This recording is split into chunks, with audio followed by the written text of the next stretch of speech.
భారతదేశంలో పుట్టినందుకు పెరిగినందుకు గర్వపడుతున్నాం అని చాలామంది అంటున్నాం. భారతదేశంలో ఒక పేద విద్యార్థి ఎంతో విధంగా బలంగా చదువుకొని ఆటల పోటీలలో ఒక స్పోర్ట్స్ కోటాలో మన దేశం నుండి వేరే దేశానికి వెళ్ళి వేరే దేశంలో గెలుపొంది తిరిగి మన దేశానికి వచ్చిన తర్వాత ఒక పేద విద్యార్థి, ఆ పేద విద్యార్థికి ఎక్కడైనా కానీ ఒక బలోపేతమైన విధానాన్ని అమలు చేసే విధంగా రాష్ట్ర ప్రభుత్వాలు కేంద్ర ప్రభుత్వాలు నిర్ణయాలు తీసుకోవాలి. అలాగే ఒక ఉన్నతమైన చదువులు చదవాలి అన్న ఒక ఆలోచన కలిగినప్పుడు ఆ వ్యక్తిని ప్రభుత్వము హక్కున చేర్చుకోవాలి.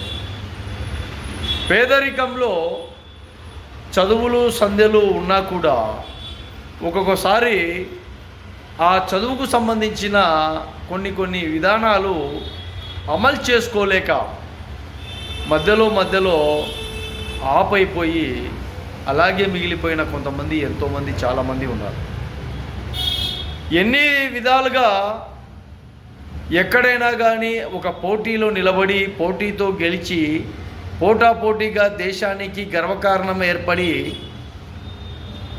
ఆ విధానాలు అమలు చేసుకుంటూ పేదరికంలో ఉండేవాళ్ళు ఎంతోమంది కప్పులు గెలుచుకొని వస్తుంటే, కానీ కొన్ని చోట్ల ఆ విద్యార్థులందరినీ కూడా పక్కకు నెట్టేస్తున్నారు కొంతమంది రాష్ట్ర నాయకులు, నాయకత్వాలు. ఇలాంటివి కేంద్ర ప్రభుత్వం చొరవ తీసుకోండి, రాష్ట్ర ప్రభుత్వం చొరవ తీసుకోండి. వాళ్ళ విధానాలు, వాళ్ళ కుటుంబ పరిసర ప్రాంతాలు ఏ విధంగా ఉన్నాయి, వాళ్ళు ఎందుకు ఇంకా రాలేకపోతున్నారు, ఒక స్పోర్ట్స్ కోటా కింద ఎన్నో విధాలుగా పంపించే విధంగా వేరే దేశాలలో ఆటల పోటీలతో నెగ్గే విధంగా మన దేశ ఔన్నత్యాన్ని దేశాలకు తెలిసే విధంగా ఎందుకు ఆ వ్యక్తులకు తోడ్పాటుగా సాయంగా కేంద్ర రాష్ట్ర ప్రభుత్వాలు నిలబడడం లేదో ఒకసారి బాగా ఆలోచన చేయండి. కేంద్ర రాష్ట్ర ప్రభుత్వాలు ఎందుకు ఇట్లాంటి విధానాల్లో అమలు చేయలేక వాళ్ళను ఇబ్బందులు గురి చేసే ప్రమాదంలోనే ఉన్నారు.